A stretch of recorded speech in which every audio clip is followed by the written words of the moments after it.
for the US and China's tariffs average up to 8%, comparing with around 3% of the rest of the world. So I guess there's a cost.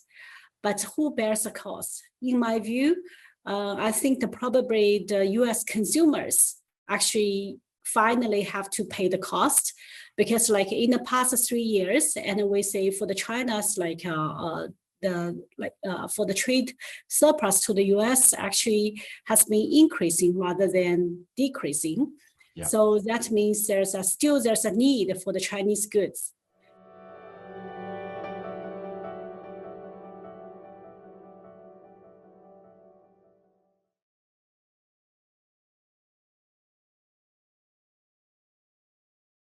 This is Steve Orleans. I'm president of the National Committee on U.S. China Relations, and I'm thrilled to welcome two great old friends, Yifan and Feng, to join me tonight to discuss what is going on in China's economy. They are both long-term participants in the Track 2 economic dialogue that we've been hosting for 15 years. They've been very productive participants, both when they come to New York and when we go to Beijing. Dr. Hu is the Regional Chief Investment Officer and Chief China Economist at UBS Wealth Management. I won't go through her entire bio, but just to remind people, she is a PhD in economics from Georgetown University. Dr. Feng is a professor of economics at the National School of Development at Peking University, who is our counterpart organization for our Track 2 economic dialogue. And he previously was deputy dean of that school and was selected as best professor of the year at Peking University by students. He is an expert on macroeconomics, principles of economics, and managerial economics. When I have questions about China's economy, I turn to these two. So they are what I call the expert's expert. So let's start off with questions about the recently concluded 2 sessions. So the National People's Congress and the China People's Consultative Conference just concluded, and they set targets of around 5% growth, which was, I guess, slightly below what our expectations, what market expectations were. So what are what's driving that prediction or that goal? Let's start with Feng, and then we'll go to Yifan. Thank you, and good evening, Steve. Happy to join your session again in the internet. So the question, answer this question, I would like to share 3 points of views. Number one, if you look back over the last few months, actually the mainstream opinion regarding China's economic growth this year has been evolved substantially. Actually, at the end of last year, even at the beginning of this year, the Chinese economies inside China, they looking at this year's prospect, not as, how can I say, optimistic as today. Actually, we remember in DC and New York, when we talk about this issue with American experts on China, actually their opinion are rather, and gloomy. But after, China finally get rid of this pandemics, as well as, and recent months evidence indicates the recovery in consumption has been proceeded better than expected. So I think the mainstream and objection for this year's growth rate has been, and even higher than 5%, maybe 5.5 or even 6%, depending on different people you talk about. I think the 2 sessions, of course, officially adopted, picked up the figure of the 5%, I think mainly, and on the basis of the precautions consideration. Number two, I think it's rather simple to understand the logic of the growth rate projection in China this year. Because last year, because the trouble caused by pandemic, as well as the old policy of the zero and COVID sort of the policy, these situations and severely dragged down domestic consumption. This has been contributed, I think, serves as the most important factor and explain why there's a substantial decline of the growth rate last year. But this year, because we entered to the post-COVID era, and finally, so I think we get rid of this most important factor.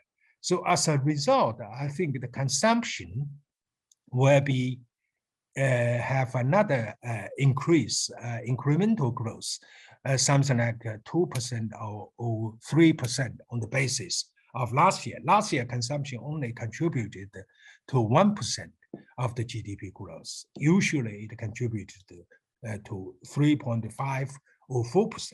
On the other hand, investment also has been dragged down last year. This year, I think investment can pick it up by additional 1.5% as well. So in total, I think domestic consumption will contribute to the growth rate of the GDP in China, something like 6% or slightly more than that. But because of the export, and last year export contributed something like 0.5% of the GDP growth. But this year, because of the external environment, has been changed substantially. I think this factor will tend to be negative. So in summary, I think 5% is quite possible and be reached or even exceeded 5%. But if you look in, finally, I want to say, over the last 10 years also, actually, the trend level of China's growth rate has been declined continuously from 10% to about 3 years average of 6.5% in the 3-year period immediately before pandemic. So then you can say there's something, and there's still a lot of things China need to do to, how can I say, potentially to tap out fully potential of the growth rate. I think a lot of reasons, factors behind that the decline, secularly decline of the growth rate. But one of the reasons is still the lagging behind of the crucial areas, reform projects or reform agenda. So in order to fully type out the growth potential in future, China still need to face the task of boosting reform reform policy in certain areas. Okay, thank you. Yifan, what would you like to add to that? Okay, thanks, Steve. And it's a very nice have a chance to have the conversation, especially now at this very critical moment of the MPC. So just I agree with Professor Liu, and just echoing his talk, I would add several points. First, I think for this MPC, I think that's a target government set. So that's a Chinese government's KPI this year. And we should say the tone actually is quite pro-growth, but with very modest targets. So as Steve just mentioned, that the GDP target is around 5%, so relatively modest versus market the expectation. We think one of the reasons is probably the government wants to hold the line too. So it's it's just hold the line and don't want to manage expectation. But in reality, we think we expect this year the 5.5 growth, for forecast on consumption recovery and also resilient investment, Professor Liu already mentioned. So here I also want to add, we also say for the policy side, we see the government actually will have the continued policy easing albeit no major stimulus. So we think the fiscal policy to be more proactive and effective, as mentioned in the two sessions. So in our view, and we think there's estimated mega projects already up to RMB 21.4 trillion. So about 3.4 trillion is planned for this year. And also we have the extended tax and fee cuts and the potential consumption supports. And also some local governments already announced EV purchase subsidies and distribute consumption coupons. For the monetary policy side, it's very interesting. And I think it's mentioned to be precise and forceful.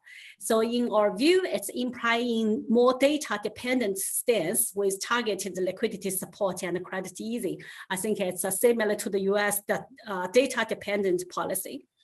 And also, I think that for the two sessions, especially mentioned that to boost market confidence. So expresses support to the private business, including platform internet companies, IP rights, and tech innovations. And also commitment to deepen SOE reforms and further service sector open up. So I think what's on the report is important, and also what's not on the report are also important. So we find actually this time, housing as for living, not for speculation, is not mentioned in the policy outlook.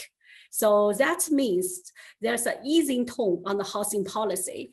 So the government actually put more emphasis on the resolving risk of the quality developers, supporting the first home and upgraded demand, and also some city-specific policies.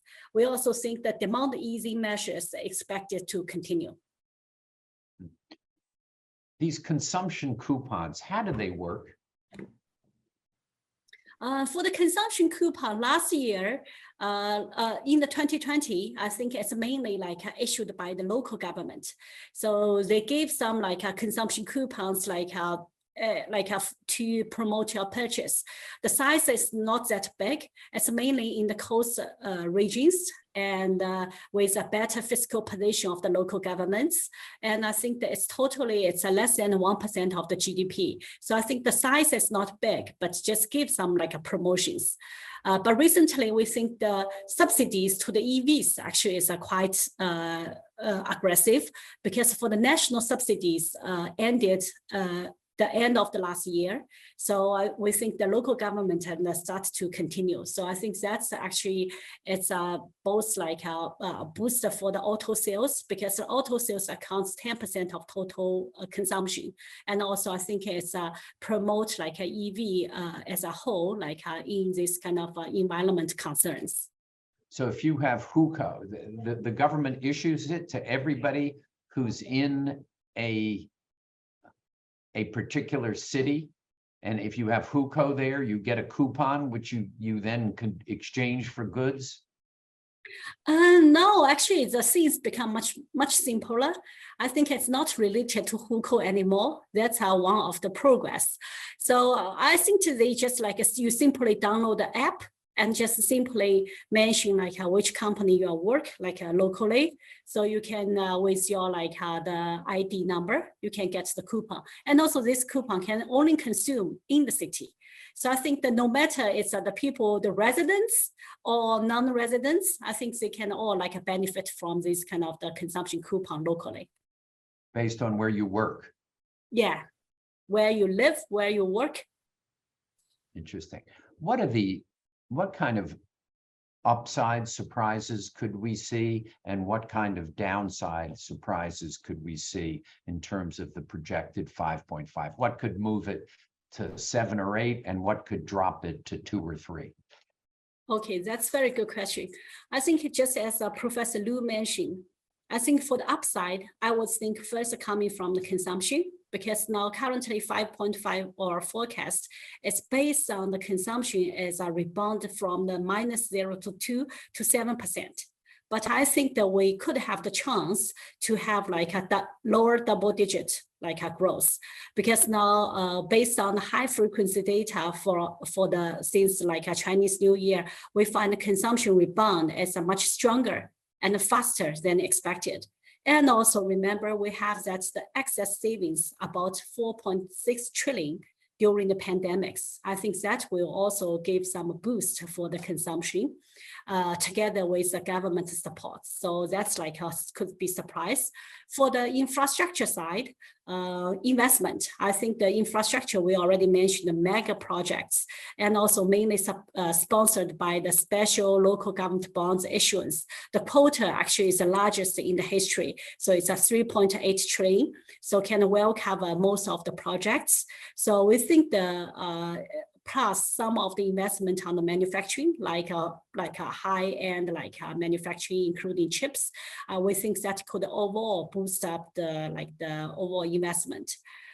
So if we see the downside, I think the exports could be one of the contributor, but exports normally, because it's net exports, value added, so it's more like a swing effect, but still could have some like a negative impact. Another risk I can think of is for the real estate side. So last year is a major drag for the GDP growth. So combine the direct and indirect impact, we estimate its contribution to GDP is -3%. This year, our forecast is still negative, but narrowed to -0.3%. But if there's depends on the market sentiments and also the demand, we could think that could be one of the potential risk, but we think the chance is small. But other side, we think the geopolitical pressure or maybe the volatility of the U.S. economy or the financial market all could have some like a negative impact on the growth. But overall speaking, we still have the 70% of the confidence for the GDP growth around 5.5%. Feng, what's your view on upside surprises and downside surprises? Yes, a good question. I also agree that the main and the risk is the upside surprise, given the around 5% projection target set by the government. But I also agree with the specific argument by Yifan, but I would like to add some reservation. Consumption has been bounced back quite strongly in the initial two months. That is encouraging, but there's also concern because the balance sheets for the family sector, for the household sector, has been damaged in the COVID period. So I'm not quite sure whether this initial very strong bouncing back would be, how can I say, sustain in the rest of the months of this year. At the end of the day, it is the beginning of this year. So surely, and consumption will recover strongly, but to what extent? I think we still need to see the first quarter and even second quarter data. Number two, infrastructure, I think investment will grow and play a very important role. But because there's overdrawing, because the infrastructure investment has been relied to a large extent by the government to boost the investment demand in the COVID period. So to me, I think maybe the selection of the projects has been, how can I say, being made that a lot of worry about the diminishing return of these projects. So I will not be surprised that the growth of the infrastructure investment will still be there, but the growth rate will be declined significantly this year compared last year. Thank you. Both the Premier and the President talked about boosting the private sector. What does that mean? What should we be looking for in terms of structural reforms and things which are going to allow the private sector, which has been the source of most growth in China for the last 44 years? What should we look for? Yeah, it is very important question, actually, in view of the unfavorable situation faced by the private sector entrepreneurs, in recent years. So that has been have some negative implications for the growth rate, overall growth in China. So this has been obviously a very important topic, policy topic reflected by the two sessions as well as in the Premier Li Qian's first press and conference. I think maybe the new government will address this issue through several policy and the channels or policy instruments, if you like. And number one is the policy statement that persuasion, sort of guidance. For example, the top leader, Xi Jinping, as well as the new premier, all reiterated that these and the famous two unwavering principles, okay, and for both of the public and owned sector as well as non-public owned sector. The second, number two, is to improve the opinion of the environment. I noticed that Premier Li Qian mentioned in his inauguration press conference that he said that last year there was some incorrect discussion about the private entrepreneurs, which make these entrepreneurs worried and nervous. So I think he mentioned this indicates that new government may take some positive measures to guide the public opinion to change in favor of the private sector. And this situation is expected to improve, but underlying uneasy relationships, and in this context may not go away completely in near future. The number three is to continue the ongoing policy adjustment towards the private sectors, especially in the real estate sector, as well as the internet platform sector, etc. Actually, this policy modification has been started last year already. Recently, you can notice that the three red lines regulation measures imposed on the real estate sector has financing, as well as the so-called preventing disorderly expansion of capital regarding the internet sector are not openly talked or even implemented anymore. So more concrete policy measures aiming to care and nurture private sector may be introduced in due course. Actually, this morning, a couple of hours ago, I listened to the radio that says, Hangzhou municipality government has launched a new initiative collaborated with the Ali, to help Ali to better perform and organize more actively function. That is also this kind of policy. Finally, I think it is possible and hopeful that more emphasis will be given to making sure that the future regulatory policy will be designed and conducted inconsistent with the principle and the requirements of the law. The new premier emphasized in his press conference that the government will foster a market-based and law-based business environment in keeping with international standards. 三个化 okay, 市场化 marketization and legalization as well as internationalization. This indicates that events similar to the regulatory storms in several sectors in 2021 may not occur again, at least for some time to come. The business environment may improve and become favorable to some extent this year and beyond. Thank you. Yifan, on that issue, what does it mean that they're going to boost the private sector? I agree with Professor Liu. Don't have too much to add here. Let's talk about the two parts of a demographic challenge that's talked a lot about in the United States. One is obviously that the workforce of China has peaked. It is now beginning to decrease, and how is the government thinking about that? And the other, it's quite different, but is the very high youth unemployment rate and what policies the Chinese government is going to adopt to deal with that. Okay, so I think, sure, both of the China's, the so-called working age population as well as labor force are declining.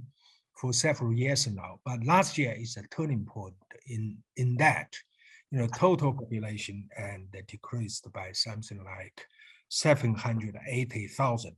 That is the first negative growth, over the last 6 decades, immediately after the famine era in 1961. So that is a turning point. But China is still the country with the largest labor force right now. And young population, I mean young population being aged from 16 to 24. Okay, generally speaking, this range of the aging population enter for the first time to the labor market, depending on their education years. Actually, the young population, youth population, as well as annual growth rates, annual graduates from tertiary education are both still and growing. This is why the new premier in his press conference said, probably because of this, he said that China's demographic dividend has not disappeared totally yet, and our tenant dividend is in the making. So the driving force for China's development remains strong and robust. But saying that, I think actually last year, the unemployment situation are very acute. China suffered, especially when it to the labor market problems and last year because of the pandemic, as well as we try to achieve the zero COVID policies. Apart from the high official unemployment rate of 5.5%, something like 0.4% higher than the year before, equivalent to incremental growth of the 190 unemployed laborers, additional, 190 unemployment population. The employment pressure also reflected in the underlying decline of the labor participation ratio, similar to United States. On my calculation, it has been declined by 2.5 percentage point last year compared before the year 2021. That explained something like, 320 million laborers exerted from the labor force. So technically, in statistical area, they regarded as the exile from the labor forces. As a result, the labor participation ratio has been declined. On the other hand, actually, I with my colleagues are doing a small project, calculate. Actually, there's more than something like 114 million migrated workers working in the city. They returned to the countryside because the labor market has been deteriorated. They cannot find a job. They will not have resources to support, their living in the rural urban area. Come back to the issue you just mentioned about the coupon. That's a total different situation. In United States, your government is so generous to give a lot of money for the ordinary people. Of course, it's good and to relieve the difficulties, but unfortunately, you have the inflation very high. Then you have the control inflation. You have the high interest rates. You have the problems like the recent and the crisis of the Silicon Valley and the banks. But in this country, the resources of the rescue package mainly goes to the so-called market entities. So in other words, the private enterprises or these kind of employed self-employers, but rather than to the ordinary and working population. That's the totally different. So as a result, in my right now, actually, I'm doing a small project on that. I calculated with my colleagues something like 14 million population returned unexpectedly from the urban area to the rural area to their hometown, to the hometown of the household registration and hometown. So that disappear of this working population are totally out of the screening of the official unemployment monitoring or statistical coverage. So that indicates the problem. Another problem is the youth unemployment. As Steve mentioned, actually, it has been picked on July, something like a 19.9 percentage point. Okay, so almost 20% of the youth are unemployed. That has been huge problem. That has been alarming and problem, and a lot of discussion last year. So this year, I think, and this year and beyond, I think the overall unemployment situation will be improved substantially because the macroeconomic situation will be improved. We discussed already. So as a result, the overall unemployment rate will be declined or converge to the normal level, something like, and 4 to 5 point, and to the 5%, to below 5%, actually. So the situation will be improved. Yeah. As another favorable factor is the retiring population will be increased because the newborn, the babies after the farming period, and this population will reach the age of the 60. The 60 is the retiring age, official retiring age for the male population. So from recent year and the next few years, we will see the retiring population will increase, and that will ease the unemployment and pressure. But youth population will still face huge pressure. The pressure on the youth unemployment will not disappear very quickly, mainly because there's accumulated a lot of the unemployment youth. They have not found work over the last few years, so they wish to find work this year as soon as possible. On the other hand, a lot of people, they landed on the jobs. They are not favored. They are not satisfactory. They want to attend to a new, better job. So this year, I think we still have the structural problems in the unemployment, that is the youth unemployment. So a lot of the policy needed to be introduced. Actually, in the 2 sessions, as well as in the new premier press conference, they all give the high priority to this area. Yeah. Yifan, anything you wanted to add on that one?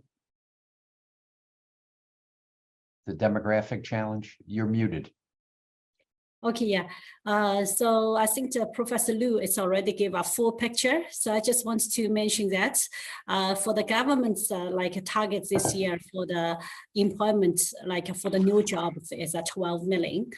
So it's similar to the last year. So for the unemployment rate target is 5.5%. Actually, it's relatively the highest in the history. So that means for the new jobs, creation of the new jobs, it's also not easy task. So, but that's also the government's ultimate goal. So I think especially at the premium list, media and press, he make it very clear. So this year, I think that it's for the stability, for the growth, and also for the new jobs are the major task of the government. One of the things when I asked about upside and downside risk, neither of you mentioned geopolitical risk. So the risk of a rupture with the United States would certainly reduce Chinese exports. So net exports would be substantially reduced. How are economists in China, not political people, thinking about it? Or it's kind of, nothing we can do about it, so we don't really think about it? From the economist perspective, I think for the tension between China and the US could be a new normal, but we think the market should be relatively to get used to it as long as the communications continues. So I think that that's very important for the two countries to still remain talks and still can cooperate in the strategic sectors with the consensus, such as the climate changes. So although the two countries, I think they have some fundamental disagreement, or we don't think it can be resolved in the short term. And also, especially in the strategic sectors, I think the competition will intensify. We also noticed for this kind of the sentiment, the attitude of the U.S. maybe to China, especially for the strategic sectors. I think for this kind of the sanctions and entity list, I think that will become also a new normal. That's the implication. I think one of the implication is we don't want to have this kind of decoupling. But we think that it could be partial decoupling in some strategic sectors like chips or some AI, 5G. But on other sectors, we think still can have a lot of areas to cooperate, including this kind of the good trades and also for the as well as for climate changes. So hopefully, I think there's a discussion or fights or arguments, as long as this conversation continue. I think that's actually, it's a new normal. We need to get used to it. Is there research on the lingering costs on China's economy of the tariffs which were put in place during the prior U.S. administration? In other words, or has China's economy basically adjusted to it and there is no really GDP growth cost to those tariffs? Let me put it this way. Yeah, I think for the trade, for the phase one trade deal, I think for the US and China's tariffs average up to 8%, comparing with around 3% of the rest of the world. So I guess there's a cost. But who bears the cost? In my view, I think probably the US consumers actually finally have to pay the cost, because in the past 3 years, and we say for the China's for the trade surplus to the US actually has been increasing rather than decreasing. Yeah. So that means there's a need for the Chinese goods. So, but for China side, I think for the exports is more affected by the demand, total external demand, also affected by maybe the competitors of the neighbor countries. But for the tariffs, of course, have some impact, but I guess can be gradually absorbed in the prices and transferring to the ultimate consumers. So in our view, definitely a low tariffs is could be more like a win-win game. Feng, anything on that? Yeah, so very important question. I say there's a switching and the effects actually underline the Yifan's comments. So you can see your trade with our neighboring countries has been increased, especially in the East Asian countries. So that indicates some trade activities are shifting from this country, bilateral relationships between China and the US to US versus other, neighboring countries of the China.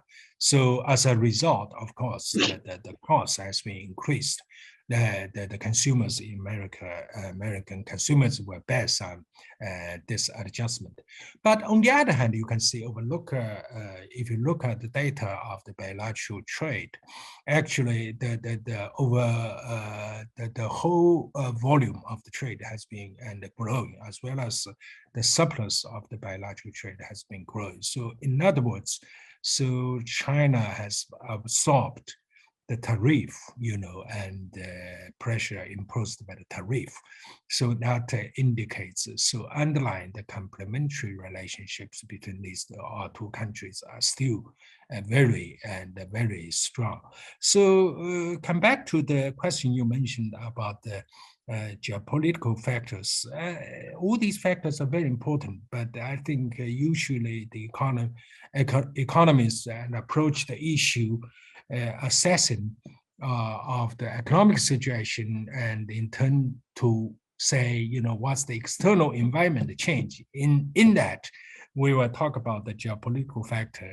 Of course, I think there's a consensus that the geopolitical conflict like the Russian Ukraine war, and they were influenced the global economy, including China as well as American economy. So the prospects of these events will be very important. Apart from that, I think we also very concerned about, for example, the sovereign debt issues, which have close relationships with China's interests, because China has become one of the single most important, the bilateral official creditor in these developing countries. That also links to the issue and that how the international and communities can collaborate to solve these issues. But the most crucial issue in the external sector is still the bilateral relationships between China and the U.S. So as Yifan mentioned, actually the Biden administration has determined and to go ahead the policy so-called the small yard and high fence. That means that in certain high technical areas, there's a barrier will be created and there'll be high fence. That will introduce quite a big challenge for China. Actually, you can see China last year and launched a new initiative of the whole country approach to how can I say, to boost this high-tech sector. And I think this year in 2 sessions and structured the formal the technology minister. I think all these movements, policy movements are responding to this environmental change. So that is a very important issue. But saying that, actually, you can see apart from these so-called high fence, small yard areas in which there's trade embargo, trade control, all these kind of the market entity lists, all these kind of the control measures. But for the ordinary, so-called ordinary trade and service activities, it is to me, my personal observation that the Biden administration take relatively neutral policy approach, at least right now. Okay, of course, they're not moving away the tariff arrangements introduced by Trump administration, but there are no, over the last 2 years or so, there's no additional serious and intervention measures in the so-called ordinary goods and service trade. As a result, we see the bilateral trade has been expanded and the trade service trade surplus has been increased. And so far, the American government taken sort of the neutral approach to that. But of course, this is how long it will last, we don't know. I would expect anytime, in future, if there's a necessary, the U.S. government will change the policy stance. But in my observation, I think maybe this year, even next year, even Biden administration and the Biden administration, I think this policy arrangements may still be there. That create sort of the temporary, peaceful, relatively peaceful environment for so-called ordinary trade activities to evolve. The financial news in the United States is all about the second largest bank failure in American history, the failure of Silicon Valley Bank. How are people in China thinking about that? And is there any effect on China's economy? So I think Yifan, there's you want to have Yifan take that one? yeah. Oh, okay, thanks. So yeah, for the SVB, I think actually starting from last Wednesday, and especially like make the markets very nervous, like it's a big sale of last Friday, and very nervous like last weekend. And fortunately, like for the Fed and for the Treasury and also FDIC announced a full bailout plan, so make the markets relatively calm down. So during the turmoil, and we noticed that. And first, I think quite a few, like for the Chinese, like the companies, they also have like the account open in the SVB, because like I guess it's most of the like the tech companies has the direct or indirect relationship with SVB. So SVB is not like a traditional bank. It's more like a PE plus VC plus investment bank and plus commercial banks. So it's like an innovative model. So it can work very well during the market boom. But now with the like continuous Fed hikes, and also with the like the falling like for the like for the treasury bonds, and also like for the MSBs, and also for the especially most like for the shrinking tech like the values, and I think that's actually give it like multiple hits. So I think and also especially like for those banks, I think also have this kind of the mismatching of the assets, like for the durations, and also that's also give another lesson. Overall speaking, I think because like now the market is really have the concern for the continuous hikes of the Fed, especially like actually like the recent tones become much more hawkish, starting from last Tuesday.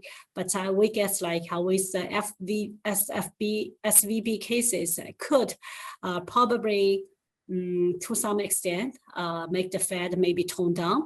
So the market have the expectation like for the Fed hikes could be less aggressive, hopefully, and maybe like could like maybe because I don't think the continuous aggressive hikes and could really solve the problems of the inflation, because this time the inflation is not only the demand side, most of the time it's driven by the supply side, including like the commodity prices and structure, like a lack of this like services, labor, and also the like the prices. So we think the less hikes, or maybe more like a preemptive actions, and could like calm down the market. And the second, I guess, like for the Chinese, like for this kind of the companies, not only for Chinese companies, I guess like I heard like the earliest could be starting from next Monday, and the deposit will gradually give back to the depositors. So we guess that could be like for the because of the potential risk remains. So I guess like many of the depositors could move away the money to the large banks. So the large banks could be a beneficiary. So I guess like for the Chinese banks, especially for the SOEs, actually it's to some extent, and its position strengthened like during this kind of the like a turmoil, including like the big banks like in the U.S. side, and we think the like less risky like for those banks. But the overall, I think we think the bailout of the like for the U.S. government this time is very, very rapid and also very aggressive, calm down the market. But it's also reflecting some of the like loopholes. We don't know like the recession when it will come, whether the recession is mild or serious, and like whether the government can finally like solve all the like the mess if they come. So I think that now the market actually become much more cautious. So we think that although the short term the market calms down, but still have the rising concerns, especially on the U.S. economy, for the Fed hikes, and for the health of the like especially for the tech companies. We're out of. Go ahead, Lu Feng. You want any? Because we're out of time. Okay, brief a couple of points and to Yifan's and comments. I agree, which I agree. So I think there's uncertainties also have implications for the China-U.S. relationships. And certainly, number one, and maybe this event after, and decisive and approach taken by the governments, the issue will go away quickly. Okay, that will only be temporary issue, but whether there could be some feedback to the wider, and the financial sector caused a event, in the worst situation like what happened in a decade ago. So if that happened, what's the implication for China and U.S. relationships? Number two, and if, for example, and the United States and have to give up the hardliner of the monetary policy to control inflation, then the inflation become a structural issue. It reminds us of what happened in 1970s, So in that scenario, I think maybe also have implications for China-U.S. relationships. So anyway, this is a short-term issue, but they maybe have a long-term implications. There are a lot of discussions actually in academic circles in China on these issues. Before we lose you, Lu Feng, what's your outlook for the RMB over the next few years? Actually, I think if you look, of course, I'm not a market economist. I'm not in position in project. Maybe Yifan have a better opinion on that. But for me, as academic and economist, if you look back over last 3 or 5 years, actually, there's a real reform in the mechanism of the RMB, functioning. Actually, you can see in recent years, RMB, and several times, maybe 3 times, and lower than 7 and higher than 7, they fluctuates, and with a quite big swing, more than 15%, I think. So I think there's a quite substantial reform effects has been demonstrated already. So in future, actually, in the 2 sessions, you can see the official the statement about the RMB is still the same. They keep the RMB stable, but in line with the fundamentals, of the RMB. So I think the policy stance will be similar, but the specific parity of the RMB vis-a-vis US dollar or a basket of currencies can fluctuate. Especially just now we talk about the problems in the American financial sector. If it goes further deteriorated, then your monetary policy will change the policy stance or very hardlining, and even in the extreme scenario, you give up the 2% of the inflation target. I think that will have potentially have a huge implications for the parity of RMB in the medium term. So I don't know, but 2 points clear, market determined to some extent. Second, a lot of uncertainties in future in terms of the parity. Thank you. Yifan, you're the market economist. Where do you think it's going? Okay, so as a market economist, we would like to give some forecast, no matter it's right or not. So in our view, I think for the US, since now the Fed continues hiking, and we think the dollar will keep its strength until the peak of the hike. So in this case, probably the dollar will continue to strengthen till maybe the second quarter. Then maybe the Fed will pause, and I guess so this year we think that for the second half maybe the dollar strength will gradually weakening, and also given for the divergence of the China's growth and also the U.S. growth this year, we think actually the CNY will gain its strength for the second half. So our forecast currently is the GDP will for the CNY will for the USD CNY will back to the 6.5. So for the longer term, And I want to just mention that for the continuous CNY internationalization. And we also note that for the oil CNY, for the digital currency, and also for the China's maybe the gold denominated by the for the CNY, also for this kind of the CNY's continuous rising shares could be in the SDR. I think that could be reflecting the China's the CNY's the rising importance in global for the financial system. So, and also echoing this one, I want to mention one of the interesting topic, and also I guess it's also one of the highlights in the 2 sessions. So that's for the digital economy and the digital currency. So I think we probably noticed that for the digital economy, the fundamentals means data. So including now the most hottest topic a ChatGPT. ChatGPT can catch the attention, but cannot make revenues. But what's the underlying the key factor is the data. So now the data has become very important, a factor for the production. So I think in these 2 sessions, the Chinese government have the sweeping institutional reforms to focus on strategic sectors. For the data, actually is one of the strategic sector. So especially for the Chinese government to now identify data as one of the new factor of the production alongside the land, capital, labor, and the tech. So I think that China is probably the first country and to put the data as such a strategic position.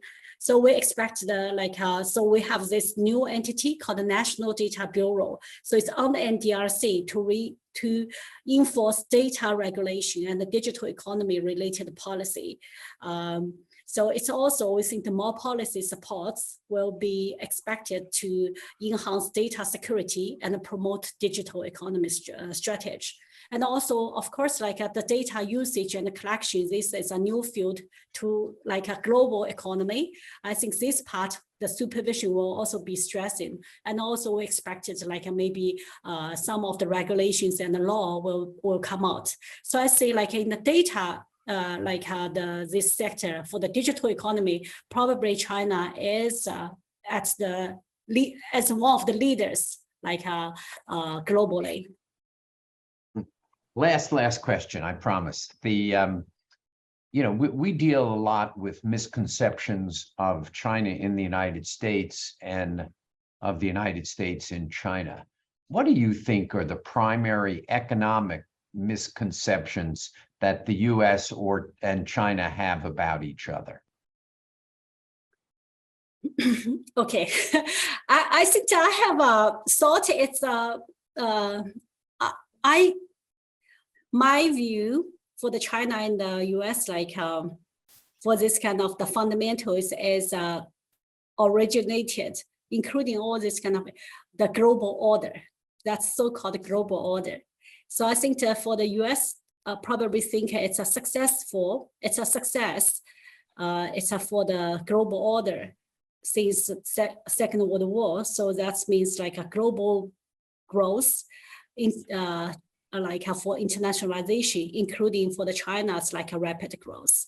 So, but under this system, I guess with the China's rising China, the China might think there's many things that still not that fair. So, for example, for economically, financially, I think it's still the dollar dominant, for the financial system. And it's already showing some of the weakness during the financial crisis, and also for example, the serious spillover effect. For example, for the SVB, the small case, regional case of the U.S. could affect the global financial system. So I think there are lots of these kind of similar issues, and make the China probably wants to, I guess, to improve, or maybe make some of the contributions. So I guess it's probably that's what we call the fundamental difference, the disagreement But that's, I think, that can only be solved by the time and also by the maybe like a dynamic of the development, like globally. Yeah, so I think probably both sides think like it's have its the points, but I guess cannot really understand each other. The China might think that global order is more like a U.S. order. U.S. will think as global order is successful. The China is not wants to challenging the order, but wants to make it a better order. But I guess that could be this kind of dynamic development evolution going forward. Feng, anything on that one? Yeah, I think actually, of course, any society, have some misconceptions for their, and the peers, especially in the old days. For example, I remember in the old days of my childhood, we are taught that, the rest of the world, including U.S., the people living in the misery, so they are waiting for us to liberalize, So eventually we find out that it's not actually true, So I think a lot of misconceptions has faded away in the reform and opening period because the people have access to new knowledge, even travel, and globally. But there's still, of course, some lopsided opinions in certain constituencies of the society, in China towards America. For example, in economic areas, some people think, all the major policy, they are controlled by the so-called military and the industrial complex. Okay, so as to maximize the revenue or profits of selling arms, So a lot of people don't agree with that anymore, but some people still agree with that. Another example is, for example, and at the beginning of the new century, when there's a debate about the RMB, exchange rate. So a lot of people tend to, even and serious, professional economists, tend to think that the pressure from United States, to impose on China, to ask China to appreciate or make the RMB fluctuate, and flexible, is sort of set a trap, to induce China get into the trap, similar to what Japan did, in the 80s. I think all these kind of things is a lopsided opinion. Actually, now you're looking back, actually, a lot of people have a reflection on that. But at that time, a lot of people believe that. So this, you can see misconceptions. But Steve, actually, I still think the current problems of China-US relationships is getting worse or not better, for some time to come. It's not only caused by misconceptions, but also caused by some real differences in position, in the history, in the value system, in the principle of the governance. You know better than me, you know better. Actually, I read some books by some your new China's experts, the young generations after 80s, like the Rouge Dosh, like Julian, what's the name? Cowards, yeah, Julian Cowards and the Unlikely Partners. All these people traveled in China, living in China, or even worked in China. They know China much better than the older generation of the experts. But unfortunately, you can see, their position are not more, how can I reconcile, towards China, but very tough, I can say that. So that indicates actually we have some real differences have to be resolved in the long time to come, okay, through different ways. So I think in this context, I think the National Committee, and of you guys have a lot of work to do, a lot of very important mission, Well, that's why we asked the question, so that we can focus on where there aren't differences, but their perceptions are different. So yes, when there are true differences, we just point them out and move on. But when the problem is based upon incorrect facts, incorrect data, then we try to correct. Yifan, Feng, thank you so much. You're both great participants in our dialogue and great interviewees for this this attempt to educate Americans about what is going on in China's economy. But thank you both so much for giving so generously of your time.